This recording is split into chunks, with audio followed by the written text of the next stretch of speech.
समर्पयेत। कि हे प्रभु, काया से, मन से, वचन से, बुद्धि से, आत्मा से आपको मैं ध्यान करके आपके चरणों में संबंध बनाता हूँ, और संबंध बनाने के बाद में मैं अपने आप को आपके चरणों में अर्पण करता हूँ, और मुझे पूर्ण विश्वास है कि आप मेरे को शरणागति प्रदान करेंगे। इस भाव से उस गोविंद का, उस परमात्मा परब्रह्म का ध्यान करें। विश्वासो फलदायकम। परीक्षित कहते हैं कि अगर महाराज ऐसी बात है तो कन्हैया वहीं बैठे हुए थे जब चीर हरण हुआ था, वो तो सामने ही थे, तो शरणागति क्यों नहीं मिली? द्रौपदी ने विश्वास जताया था पहले किस पे? पांचों पांडवों पे, भीष्म पितामह पे, बड़े बड़े जो योद्धा थे उन पे विश्वास जताया था कि ये इनके होते हुए मुझे कोई निवस्त्र नहीं कर सकता है। गोविंद कहते हैं कि मुझे याद करने में तुम्हें समय लगता है, मेरे को दया बरसाने में समय नहीं लगता है। क्यों? याद का उल्टा क्या होता है? दया। तो गोविंद कहते हैं कि याद करने में तुम्हें समय लगता है, मुझे आपके ऊपर कृपा बरसाने में समय नहीं लगता है। श्री कृष्णम द्वारिकावासीनः देवदेव जगत्पते कौरवी भरे भूतामा किम न जानासि केशवः। द्वारकावासी श्री कृष्ण भगवान यशोदा वत्सल को सब कुछ उनके समक्ष अर्पण कर देवे, उसी में मनुष्य देह मिलने के बाद में संबंध बन पाता है। और ऐसा भाव प्रकट करे कन्हैया से, जैसा एक कवि ने लिखा है कि सारी बिच नारी है कि नारी ही की सारी है, और सारी ही की नारी है कि नारी ही की सारी है। उस प्रभु को तो ऐसे देखे जैसे द्रौपदी को वस्त्र का चीर मढ़ाया था, तो देखने वालों ने विचार किया कि नारी बीच सारी है, ये नारी के बीच में जो सारी के बीच में जो नारी खड़ी है, नारी सारी बीच नारी है कि नारी बीच सारी है। वो ये देख रहे थे कि ये बीच में नारी खड़ी है या साड़ी के बीच में नारी है कि नारी के बीच में साड़ी खड़ी है। फिर उतना भयभीत हो गए थे कि ये नारी की साड़ी तो नहीं बन गई या साड़ी की नारी तो नहीं बन गई, इतना ढेर लग गया था।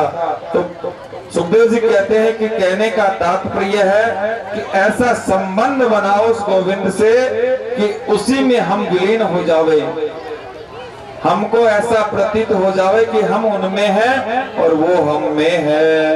इसी को कहते हैं विश्वासो फलदायकम।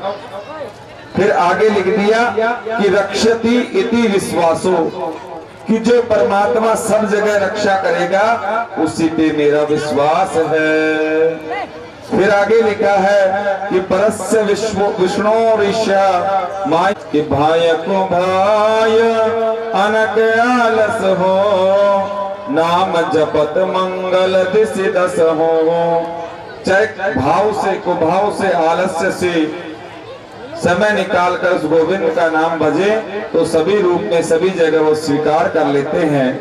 एक जगह कथा चल रही थी, देखिए प्रसाद शांति से लेते रहे और थोड़ी सी कथा और बची है, फिर आराम से जितना आपको विचार करके बातें करनी ना कर लेना। थोड़ी सी है, ज्यादा नहीं है। आपको अगर बैठने में तकलीफ हो रही हो तो थोड़ी सी और है, उसके बाद में जय जय श्री राधे हो जाएगी। एक जगह कथा चल रही थी, सत्संग चल रहा था कि कालिया मर्दन कंस निकंदन देव के नंदन तव शरणम। कालिया मर्दन कंस निकंदन देवकी नंदन तव शरणम। अब संकीर्तन चल रहा है, पर महाराज एक महिला थी सामने बैठी हुई थी, कथा में मन था, पर वो संकीर्तन जब बोलती तो कहां तक बोलती कि कालिया मर्दन कंस निकंदन तव शरणम। उस देव के नंदन में आके चुप हो जाती। तो हमारा ध्यान जैसे उनके ऊपर गया तो विचार किया कि सारा बोल रही है, पर ये देवकी नंदन क्यों नहीं बोल रही है। दूसरे दिन पता लगाया कि उनके पति का नाम देवकी नंदन है, और पहले की जो बड़ी बुजुर्ग महिलाएं होती हैं वो नाम नहीं लेती है। पर उसने एक रास्ता निकाल लिया, क्या कि उनकी बेटी का नाम था चंपा। तो कहती कि कालिया मर्दन कंस निकंदन चंपा के पापा भव शरणम। यानी कि सुखदेव जी महाराज कहते हैं कि जैसे उसने निकाल लिया कि कालिया मर्दन कंस निकंदन चंपा के पापा तव शरणम। देव की न बोल के भाव वही है कहने का, क्या देवकी नंदन। लेकिन वो देवकी नंदन इसलिए नहीं गा रही है कि उनके पति का नाम देवकी नंदन है। तो उसने रास्ता ढूंढ लिया कि चंपा के पापा तव शरणम। तो सुखदेव जी कहते हैं किसी भी अवस्था में लेवो, पर उस प्रभु का नाम बेटे पोते पे पति पे लेवो तो शरणागति उस गोविंद के चरणों में मिल जाती है। और आगे लिख दिया कि मूर्खो वदति विष्णवाय नमः विद्वान वदति विष्णवे नमः। लेकिन जो सृष्टि के में नारायण का अर्थ है ना, वो विष्णवे का होगा, विष्णवे नमः है, वही विष्णाय नमः है। दोनों में कोई फर्क नहीं है कि जिस स्थिति में आकर आप लेवेंगे उसी स्थिति में उसको स्वीकार हो जाएगा। सुखदेव जी महाराज कहते हैं कि ऋषि मुनियों के श्राप के कारण सारे यदुवंशी मदिरा के श्राप में प्रभाव में आए और प्रभास क्षेत्र में जाकर वहां अपने आप को समाप्त कर लिए। सुखदेव जी कह रहे हैं कि 5-6 ही शेष बचे हैं, सभी ने अपना शरीर का वहीं पे देह त्याग कर दिया। और फिर सुखदेव जी कहते हैं कि कलयुग में अगर उस राम को उस श्याम को ध्यान करना है परब्रह्म का, तो एक ही आधार है, क्या कि कलयुग केवल नाम आधारा सुमर सुमर नर उतरई पारा। इस कलयुग में अगर बचना है किसी को और उससे संबंध बनाना है तो उसका नाम लेते रहे, यही सबसे बड़ा धर्म है। और सुखदेव जी कहते हैं कि काम्या नाम कर्मणा न्यासम संन्यासः योगेश योग विन्यासम योगात्मनम योग संभवम निश्रेयसायम प्रोक्त यागम संन्यास लक्षणः। उस योगेश्वर भगवान को कोई सन्यासी भी अगर जपे तो वो भी प्राप्त होता है, कोई गृहस्थी जपे वो भी प्राप्त होता है। सभी के लक्षण समान हो, मन में छल कपट छिद्र नहीं भरे हुए हो, वो उनको प्राप्त कर लेता है। दत्तात्रेय जी महाराज के शिष्य हैं यदु जी महाराज। उन्होंने कहा कि महाराज मैं अपने जीवन में सब 2 गुरु बना सकते हैं, लेकिन मैंने 24 गुरु बनाए हैं। दत्तात्रेय जी कहते हैं कि मैंने पृथ्वी को अपना गुरु बनाया है और उनसे शिक्षा ग्रहण की है कि चाहे कितने भी गड्ढे हो जावे, समय आने पर वो पृथ्वी एक जैसी हो जाती है। तो संतों को भी एक समान एक चित्त होना चाहिए। दूसरा गुरु वायु को बनाया है। वायु कभी मंद चलती है, कभी शीतल चलती है, लेकिन सबको अपना प्राणाधार बनाए रखती है। दत्तात्रेय जी कहते हैं कि मैंने एक आकाश को गुरु बनाया है, उसमें पक्षियों में मच्छर भी उड़ता है, चिड़िया भी उड़ती है, बाज भी उड़ता है, वो सबको आश्रय देता है। इसी प्रकार संत को चाहिए कि वो जैसे भी उसके पास कोई ज्ञान लेने के लिए आवे, चाहे वो चोर हो, चाहे वो दंडी हो, चाहे साहूकार हो, चाहे धर्मात्मा हो या पापी हो, सबको ज्ञान देने की कोशिश करना चाहिए। दत्तात्रेय जी कहते हैं कि मैंने एक जल को शिष्य बनाया है कि ऐसी वाणी बोलिए मन का आपा खोए, और इनको शीतल करे आप शीतल होए। मैंने जल को इसलिए बनाया है कि जल में पापी भी आकर स्नान करते हैं और पुण्यात्मा भी आकर स्नान करते हैं, वो सभी को समान रूप से शुद्ध करता है। इसलिए मैंने जल को गुरु बनाया है। वो कहते हैं कि मैंने अग्नि को गुरु बनाया है। ज्ञानाग्नि दग्ध कर्माणः, अग्नि में कोई चाहे कच्चा पकाओ या पक्के को पकाओ, सबको भस्म कर जाती है, ग्रहण कर जाती है। तो मैंने उससे यह शिक्षा ली है कि कोई बात ऐसी हो जिससे परहित हो तो उसको भी मैं पचाकर धीरे धीरे परहित में लगाऊं, और किसी का अहित हो रहा हो उसको भी मैं पचा जाता हूं। संतों का ये होना चाहिए। गुरु चंद्रमा को बनाया है। चंद्रमा 15 दिन तो वृद्धावस्था को रहता है, फिर जब शुक्ल पक्ष में आता है तो धीरे धीरे अपने कलाओं में वृद्धि करता है। संतों को चाहिए कि वो अपने गान की वृद्धि करे। सूर्य को मैंने गुरु बनाया कि जब वो उदय होता है तो समान दृष्टि से सबको प्रकाशित करता है। वो यह नहीं सोचता है कि राजस्थान में कम किरणें छोड़ूं, गुजरात में ज्यादा छोड़ूं, समान देता है। उसी प्रकार संतों को चाहिए कि सभी को समान आशीर्वाद देवे। एक कबूतर को गुरु बनाया है। कपोत करनाश्चर्य कृत नीड़ो वनस्पते, कपोतो भार्या साधु आश्रय कतिचितम सतः। कबूतर के यह शिक्षा ग्रहण की है कि कबूतर अपने बच्चों के संग दाना चुग्गा ले रहा है। एक बहेली आता है, जाल डालता है और उसमें वो बंद हो जाता है। कबूतर के बच्चे और कबूतरियां वहां बैठी है, वो उनको बुलाता है और कोई नहीं आता है। तो कबूतर कहता है कि भैया इस संसार में कोई किसी का नहीं है, सबको अपनी करनी के अनुसार फल मिलता है, और जब दुख आता है तो सब छोड़ के चले जाते हैं। दत्तात्रेय जी कहते हैं कि मैंने एक अजगर को गुरु बनाया है कि अजगर करहि न चाकरी, पंस करहि न काम, दास मलु का यह कहे कि सबके दाता राम। अजगर कभी किसी की नौकरी नहीं करता है, फिर भी उसे सब कुछ मिल जाता है। इसलिए संतों को भी चाहिए कि वो किसी के आगे हाथ नहीं फैलावे, उस गोविंद के आगे फैलावे, वो सब दे देते हैं। दत्तात्रेय जी कहते हैं कि मैंने एक पतंगा को गुरु बनाया है। पतंगा से यह शिक्षा मिलती है कि बरसात के दिनों में कोई अग्नि जलाता है तो उस अग्नि में आकर मंडराने लग जाता है, और मंडराते मंडराते पतंगे में जलकर राख हो जाता है।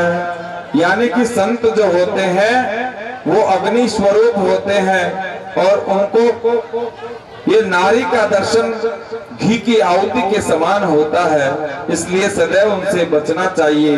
दत्तात्रेय जी महाराज कहते हैं कि मैंने भंवरे को गुरु बनाया। भंवरा एक पुष्प में जाता है खुशबू लेने के लिए, रस लेने के लिए, और वो उसमें बंद हो जाता है। उसी प्रकार संत को चाहिए कि उस भगवंत का दर्शन करे, भजन करे, तो इस सृष्टि की जो मृत्यु लोक की जो दुनिया है, माया है, उस मोह से दूर होकर, परे होकर भजन करे। वही सच्चा संत कहलाने के लायक है कि दो बातन को याद रखे, जो चाहत निज कल्याण, नारायण एक मौत को और दूजे श्री भगवान। इन दोनों बातों को हमेशा ध्यान रखना चाहिए। सुखदेव जी महाराज कह रहे हैं कि परीक्षित दत्तात्रेय जी कहते हैं कि एक मैंने मधुमक्खी को अपना गुरु बनाया है। वो जाकर जगह जगह से शहद इकट्ठा करती है, छत्ता बनाती है। मधुमक्खी का शहद तोड़ने वाला आता है, धुआं करता है, सारी मधुमक्खी को वहां से उठाता है और शहद को ले जाता है। उसी प्रकार अगर कोई ज्ञानी व्यक्ति अपने पास ज्ञान रखेगा, एक दिन वो मौत रूप जो परमात्मा की भेजी हुई मौत है वो आएगी, उठा कर ले जाएगी, सब यहीं रह जाएगा। इसलिए जो भी ज्ञान हो उसको सब में समान रूप से बांट देना चाहिए। सुखदेव जी महाराज कह रहे हैं कि परीक्षित उस गोविंद का ध्यान करें और सच्चे मन से उसको चरणों में संबंध बनावे कि मोह निशा जग शोभ निहारा, देखई स्वप्न अनेक प्रकारा। कि हम सोते हुए अनेक सपने देखते हैं, लेकिन सपने कभी सत्य नहीं होते हैं। सुखदेव जी कहते हैं कि जाको प्रभु दारुण दुख देई, सो कीमत पहले ही हर लेई। सुपरीक्षित जिसको परमात्मा दुख देते हैं उसकी मति का हरण कर लेते हैं। तो जिस प्रकार सारे यदुवंशी नष्ट हुए ठाकुर जी को सब पता है, लेकिन वो विचार कर रहे हैं कि इनकी मति मारी गई है, मैं भी इनकी रक्षा नहीं करूंगा। 56 करोड़ यदुवंशी प्रभास क्षेत्र में एक दूसरे से लड़के वहीं पे देह त्याग करके समाप्त हो गए। 2-5 अवशेष बचे। अब कन्हैया एक पेड़ के छांव के नीचे बैठे हुए हैं, पीपल वृक्ष के नीचे। लक्ष्मण भैया आए और कहने लगे कि कन्हैया अब तो मैं प्रस्थान करता हूं, और हमने जो लीला रखी है, ये रची है, इसका वर्णन तो फिर वहां बैठकर करेंगे। बलराम भैया के मुंह से एक सांप का बच्चा निकला। धीरे धीरे धीरे धीरे वो एक अजगर में बदल गया, बड़े सर्प में बदल गया, और बड़े सर्प में बदलकर वहीं जल में जाकर जल में विलीन हो गया। शेष अवतार तो थे ही, और शेष रूप में ही जल में जाकर अपना वास ले लिया। बोलिए बलराम जी महाराज की जय हो। कन्हैया अपना हाथ सर के नीचे लगाकर पीपल वृक्ष के नीचे सो रहे हैं। एक बहेलिया था, उसने देखा कि यहाँ कोई हिरण मृग बैठा हुआ है। उनका तलवा चमक रहा था। क्यों कि दुर्वासा जी महाराज को एक बार इन्होंने भोजन का निमंत्रण दिया था। तो कन्हैया से उन्होंने कहा कि भैया हम तुम्हारे भोजन करने जब आवेंगे, जब तुम और रुक्मणी दोनों यहाँ पर आओ, और मेरे को अपने रथ में घोड़ों की जगह तुम बनकर रथ चलाकर मेरे को घर ले चलो, महल ले चलो। जब वो पहुंचे तो वहां पहुंचकर उन्होंने प्रसाद पाया। उन्होंने कहा कि ये प्रसाद लो और पूरे शरीर पर लेपन कर लो, इससे तुम्हारे शरीर की रक्षा हो जाएगी। उन्होंने पूरे शरीर पर लगवा लिया, पर तलवे पे नहीं लगवाया। उन्होंने कहा कि यहाँ तुमको श्राप देता हूँ कि इसी तलवे के द्वारा तुम इस धाम को छोड़ के चले जाओगे। उस बहेले को तलवा चमकता दिखाई दिया। उसने तीर मारा, तीर मारते ही वो आकर भगवान गोविंद के चरण में लग गया, और उसमें से एक रक्त की धार बह निकली। बहेलिया भाग कर आया।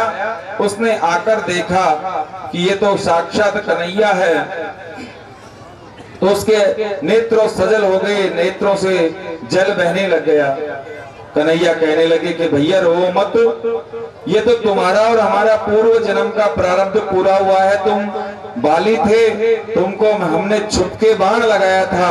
आज तुमने हमारा उस प्रारब्ध का कर्म का पूर्ण काम कर दिया, और तुमने भी हमारे छुपके बाण लगाया। आज हमारा हिसाब पूर्ण हो गया। अर्जुन आ गया। अर्जुन रोने लग गया कि मैं उसको नहीं छोड़ूंगा, कन्हैया जिसने तुम्हें बाण मारा है। कन्हैया से अर्जुन से कन्हैया कहने लगे कि अर्जुन अभी तो तुम जाओ, और द्वारिका में जितने भी गोपियां हैं उनको लेकर वृंदावन में सबको दर्शन कराओ, सबसे मिला लाओ। अर्जुन जा रहे हैं। रोते रोते कन्हैया को देखते हुए द्वारिका में पहुंचे अर्जुन, तो वहां से उन्होंने देखा कि सभी गोपियों को भील लूट के लेके जा रहे हैं। सुखदेव जी कहते हैं कि परीक्षित उस झांकी के दर्शन करो। तुलसीदास जी ने लिखा है कि तुलसी नर का क्या बड़ा, और समय बड़ा बलवान, भील न लूटी गोपिका, और वही अर्जुन वही बाण। तुलसीदास जी कहते हैं कि नर का कुछ भी बड़ा नहीं है भैया, ये समय बड़ा बलवान है। आज ये भील गोपियों को लूट कर जा रहे हैं और जो धनुर्धारी है ना अर्जुन, वो भी वही खड़ा है, उसके पास वही धनुष है, वही बाण है, लेकिन वो नहीं बचा पा रहा है। सुखदेव जी कहते हैं परीक्षित, ये भील भी कोई और नहीं है, स्वयं श्री कृष्ण ही भील बनकर आए हैं। और किसी की हिम्मत नहीं होवे जो भगवान की पटरानी रानियों को चुरावे, उनकी गोपियों को चुरावे। और अर्जुन लौटकर अपने महल को आ रहे हैं। कन्हैया ने वहीं से गोलोक धाम की यात्रा को प्रस्थान किया। कोई ये बैठकर कहे कि कन्हैया आए, जन्म लिए और लीलाएं करके मर गए, तो उसके बराबर पापी पुरुष इस जगत में कोई नहीं है। अगर ऐसे पापी पुरुष के मुंह से कथा सुन लेवे तो सह शरीर जाकर तीर्थाटन करके स्नान करके आवे जब शरीर की शुद्धि होती है। कन्हैया के लिए भागवत जी में लिखा हुआ है कि उन्होंने अंश रूप में प्रकट होकर अवतार लिया, लीलाएं करी। लीलाएं करने के बाद में कन्हैया सभी को अपना अपना कर्तव्य समझाकर अपने धाम को पुनः पधार गए। इसमें कहीं नहीं लिखा हुआ है कि उन्होंने जन्म लिया और जन्म लेने के बाद में लीलाएं करी और फिर वो अंत हो गया, मर गया, ऐसा कहीं नहीं लिखा हुआ है। इसलिए अगर किसी के मुंह से सुन लेवे कि उन्होंने जन्म लिया और मर गए तो सह शरीर तीर्थ स्नान करें जब शरीर की शुद्धि होती है। कन्हैया प्रकट हुए, लीलाएं करी और पुनः अपने धाम को चले गए। बोलिए वृंदावन बिहारी लाल की हो। कभी कभी गिरा से सिंह हार जावे, समय को भरोसो, समय को भरोसो तो कब पलटी मार जाए, समय को भरोसो तो कब पलटी मार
हर मोर जाई जंगल में मर गए किस्मत पलटी खावे।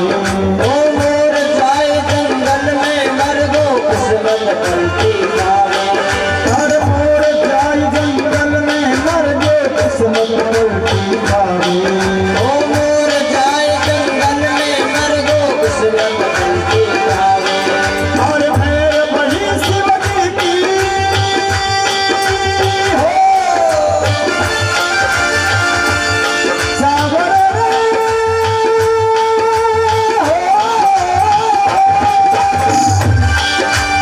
मेहर वही शिव जी की देखे, मेहर वही शिव जी की देखे। मोर को मर्द बहार समय को बरसों सोनी ओ सब पलटी मार मारे। समय को भरोसो कोनी कद पलटी मार जावे।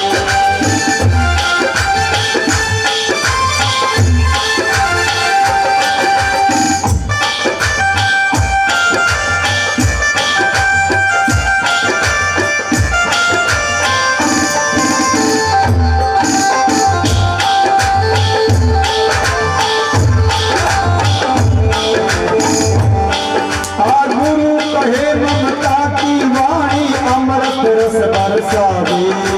गुरु कहे ममता की वाणी अमृत रस बरसावे। हर मारो मन रो कयो न माने फिर भी गोता खावे। ओ भारो मयो फिर भी मारो मन रो कयो न माने फिर भी गोता खावे।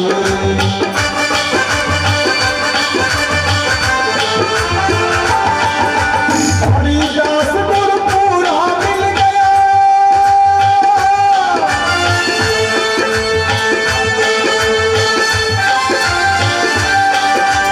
हरिदास गुरु पूरा मिल गया। हरिदास गुरु पूरा मिल गया। राम बरस करवावे समय को भरोसा समय को भरोसो कोनी कद पलटी मार जावे। कद पलटी मार जावे। समय को भरोसा समय को भरोसो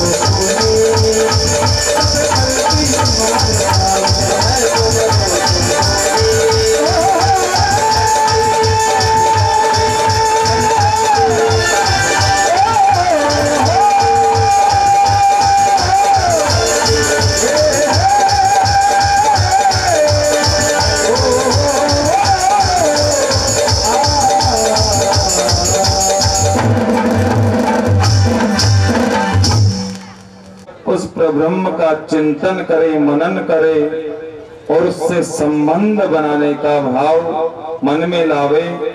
क्योंकि भागवत धर्म भी यही कहता है कि विश्वास बनाओ, संबंध स्थापित करो और समर्पण का भाव मन में लाके उस गोविंद को याद करो, तो अपने आप ही उस गोविंद के चरणों में प्रीति हो जाती है।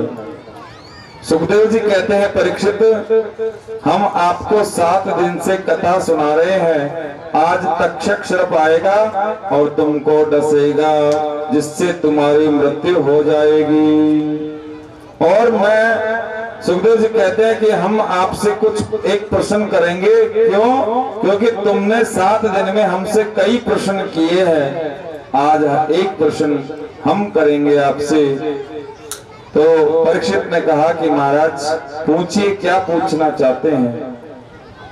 सुखदेव जी कहते हैं कि ये बताओ, अब जब तक्षक सर्प आएगा तो क्या तुम मरोगे या नहीं मरोगे?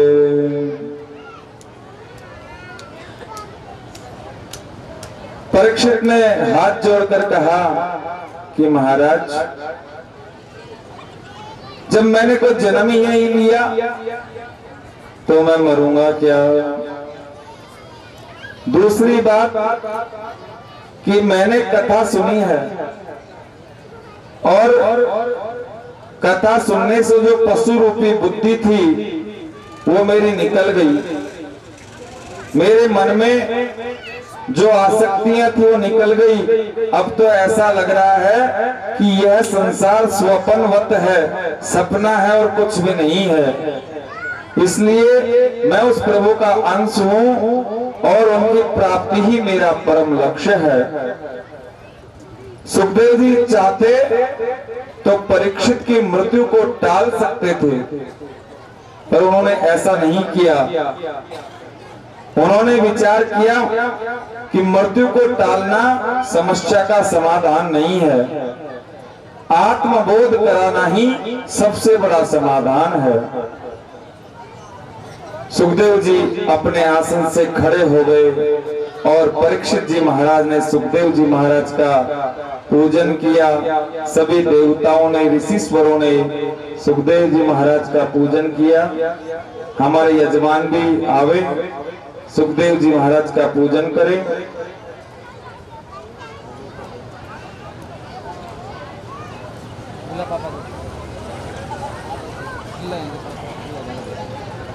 हमारे यजमान भी पहुंचकर सुखदेव जी महाराज का पूजन करेंगे।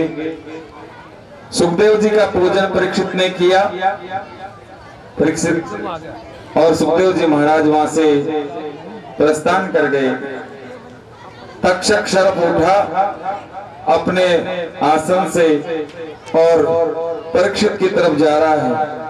रास्ते में कश्यप नाम का ब्राह्मण आया। उसने विचार किया कि मैं इस तक्षक को रोक दूंगा। तक्षक को जब पता लगा कि यह परीक्षित को बचा सकता है, उसको बहुत सारा धन दिया, विदा कर दिया रास्ते में से ही। राजा परीक्षित के महल में जैसे ही पहुंचा तो राजा परीक्षित ने वहां इत्र, गुलाल, अबीर, पुष्प बिछा रखे हैं। तक्षक आया और आकर उसने अपने आगोश में परीक्षित को ले लिया और वहीं पे उनका मुक्ति मार्ग हो गया। बोले वृंदावन बिहारी लाल की जय हो। इनके पुत्र हैं जन्मेजय महाराज। इन्होंने सर्प यज्ञ करवाया। जब सभी सर्प आए तो सब आस्तिक मुनि को भेजा और आस्तिक मुनि ने सभी सर्पों की आहुतियों को बंद करवा दिया। और उसी दिन से यह नियम लग गया कि जो इसकी बिरादरी का कोई सर्प होवे तो आस्तिक ऋषि की उसको आप भी शपथ लगा देंगे तो वो वहां से लौट जाता है। और भगवान का बाल रूप का दर्शन करे कोई तो कैसे करे कि करार विंदे न पदार विन्नम मुखार विंदे विनवेशयन्तम वटास्य पत्रास्य पुटे शयानम बाला मुकुंदाम मनसा स्मरामि। जिन्होंने 7 दिन में रोज उपस्थित होकर कथा नहीं सुनी है, एक सार में सुने। प्रथम स्कंद में सुखदेव जी परीक्षित के जन्म का प्रसंग और उन परीक्षित को श्राप, द्वितीय स्कंद में कर्म मुक्ति, सद्दो मुक्ति का वर्णन,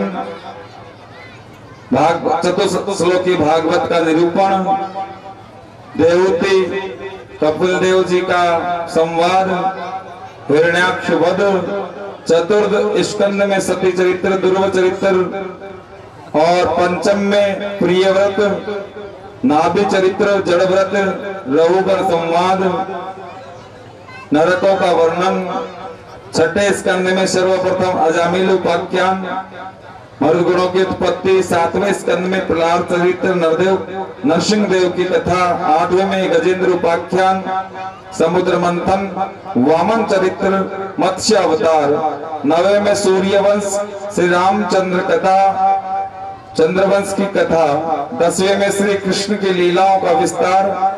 11वें स्कंद में भगवान यदुवंश द्वारका में जाना, यदुवंशियों को श्राप लगना, उनका आपस में श्रृंगार, फिर भगवान धर्म की स्थापना करके और पुनः अपने स्वधाम को पधारना, ये कथा।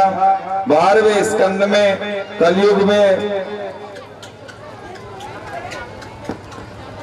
जो दुर्गण है उनके नाम, सुखदेव जी का परीक्षित को अंतिम ज्ञानोपदेश, दत्तात्रेय जी के 24 गुरुओं की कथा, आस्तिक मुनि के द्वारा सर्प यज्ञ बंद करवाना, और लास्ट में बताया गया कि निम्नगामाम यथा देवानाम उच्यते यथा वैष्णवानाम तथा संभो पुराणाम इदम यदा, कि बहनों जो बहने वाली नदियां हैं उसमें गंगा ओ हरि की कथा सुनाने वाले तुमको लाखों प्रणाम, तुमको लाखों प्रणाम, तुमको लाखों प्रणाम, तुमको लाखों प्रणाम, तुमको लाखों प्रणाम, तुमको लाखों प्रणाम। हरि की कथा सुनाने वाले, हरि की कथा सुनाने वाले, तुमको लाखों प्रणाम, तुमको लाखों प्रणाम। पानी से करते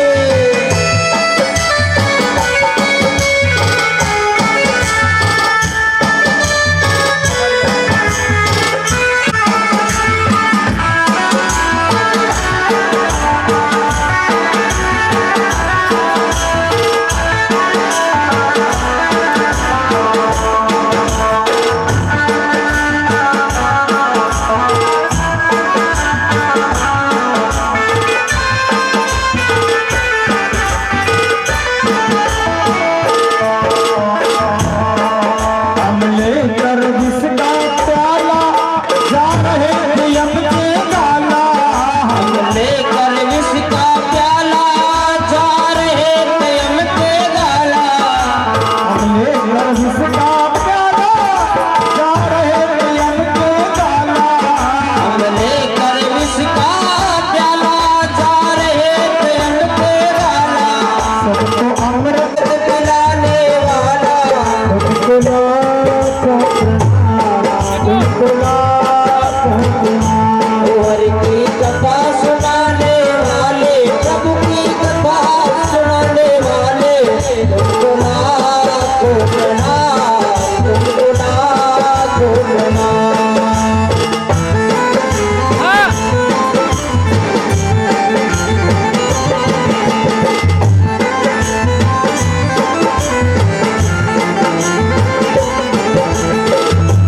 और अब जिनको भी भागवत जी का पूजन करना हो, सुखदेव जी का प्रभु की कथा सुनाने वाले, तुमको लाखों प्रणाम, तुमको लाखों प्रणाम।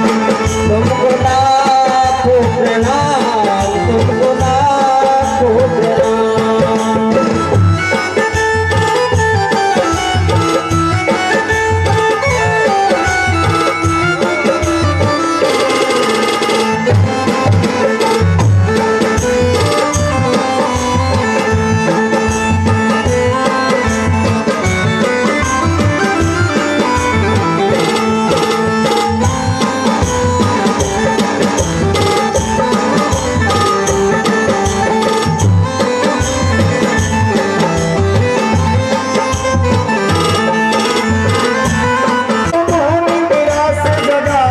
सबको मोह निंद्रा से जगाया, तुमने गीता ज्ञान सुनाया, तुमने गीता ज्ञान सुनाया।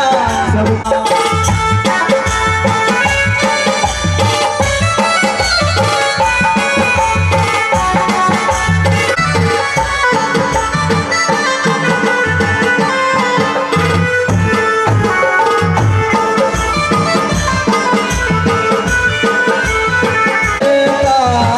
तुम्हारा हमारा, मिलन साथ दिल का तुम्हारा हमारा, मिलन साथ दिल का तुम्हारा हमारा, मिलन साथ दिल का तुम्हारा हमारा। मिलन साथ दिल का तुम्हारा हमारा। रही जिंदगी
आपसे कहना हमारा मिलन साथ देगा तुम्हारा हमारा।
को चाहो तो प्राणा डर मोहे लागे रात को कहूँ तो काना डर मोहे लागे और डर मोहे लागे डर मोहे लागे डर मोहे लागे डर मोहे लागे इनको आऊं को देते सारी नगरी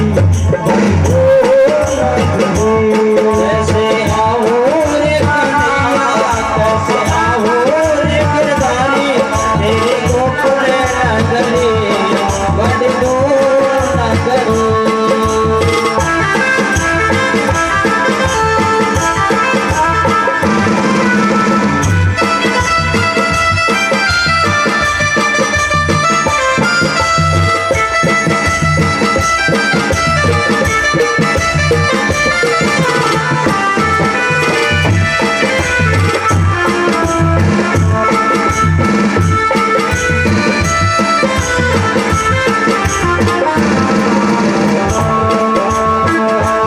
कैसे आऊं रे सावरिया कैसे आओ रे कन्हैया तेरी गोर दूर नगरी बड़ दूर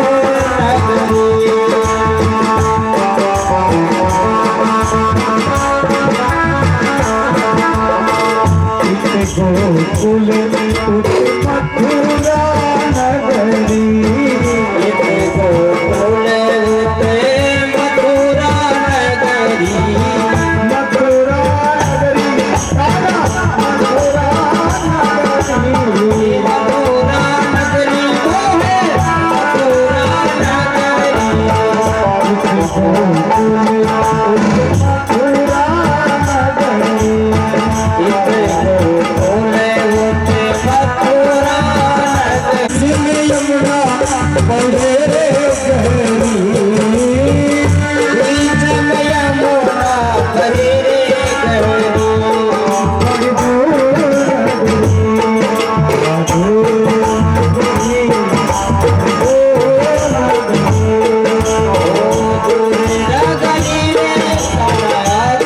नगरी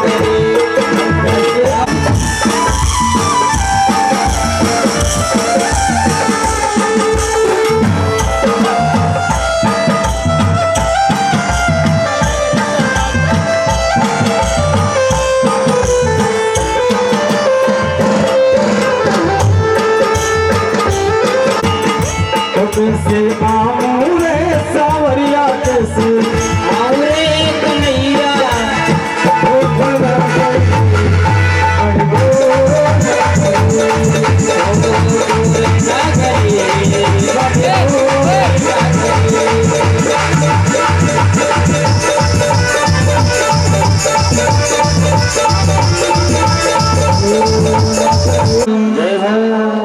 जिनको भी ये पूजन करना है जल्दी आ जाए।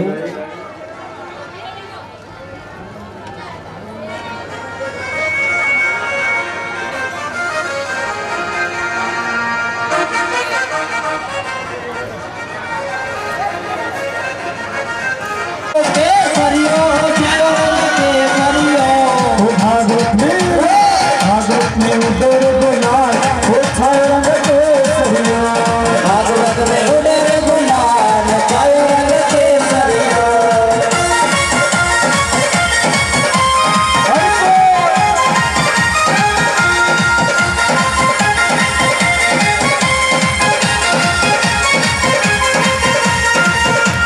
और जिनको भी नाचना है ना नाचना वो अपनी जगह पे ही खड़े होकर नाच ले, फिर कल याद आएगा कि हम नाचे नहीं। हाँ अभी भी मौका है भाई, जिनको भी नाचना है वो खड़े हो जाए।